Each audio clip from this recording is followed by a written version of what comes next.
राजा और किसान की कहानी। अच्छी कहानियाँ हमें अच्छी सीख देती है, जीवन में आगे बढ़ने का मार्ग दिखाती है।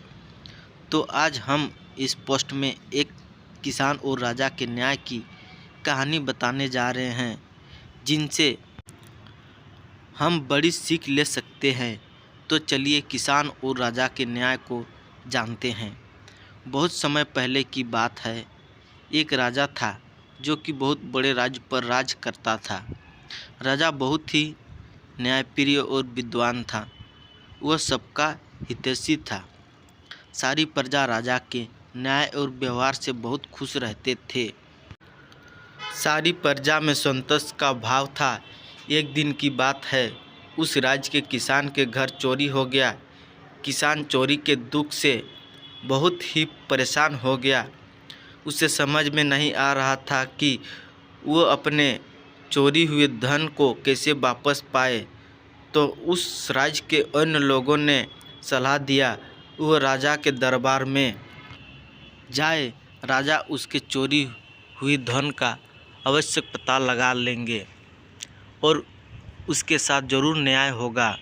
तो सबकी बात मानकर किसान राजा के दरबार में पहुंच गया और राजा के सामने फरियाद करने लगा और राजा से अपने चोरी हुई धन के बारे में बता दिया। तो राजा ने किसान की बात को सुनकर अपने मंत्री को आदेश दिया कि जल्द से जल्द किसान के धन के बारे में पता लगाए कि किसने किसान के घर चोरी किया है।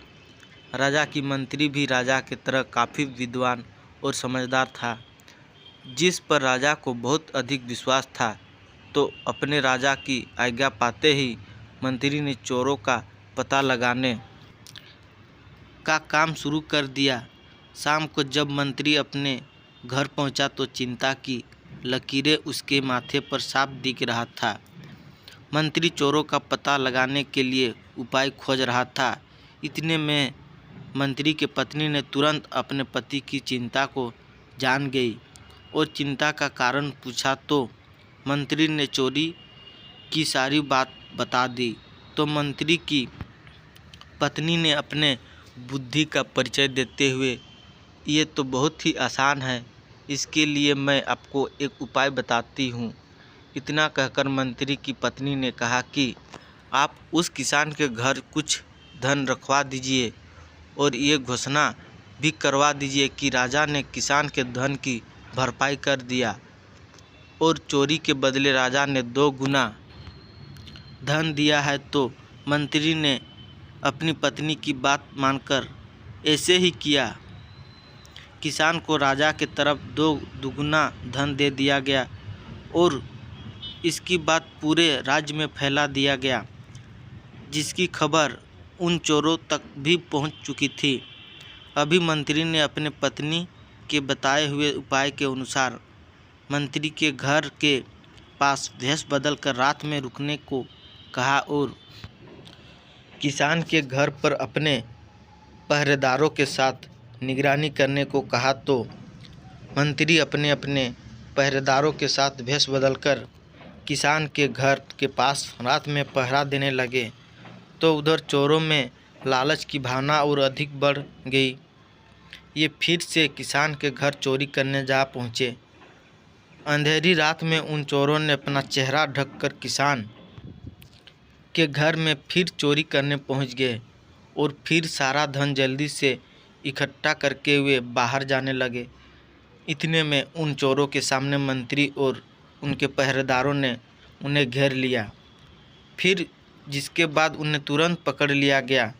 उन्हें अगले दिन राज दरबार में राजा के सामने उपस्थित किया गया। तो चोरों ने शर्मिंदगी से अपनी गलती मान लिया और राजा को अपने चुराए हुए सारे धन के बारे में बता दिया, जिसके बाद किसान को अपना सारा धन एक बार फिर से वापस मिल गया और राजा ने उन चोरों को कारागार में डालने का आदेश दे दिया।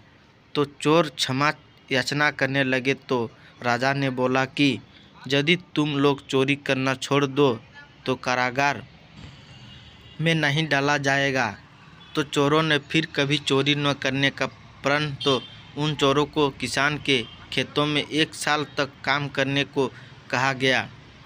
सब राजा के न्याय से बहुत ही खुश हुए। पूरे दरबार में राजा की जय जयकार होने लगा। इस प्रकार सभी को न्याय मिल गया। सिख जो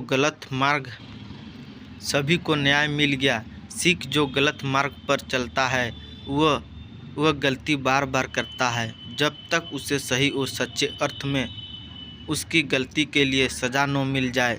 इसलिए जीवन में गलत मार्ग का कभी सहारा नहीं लेना चाहिए। ये आसान हो सकता है लेकिन अंत बुरा ही होता है।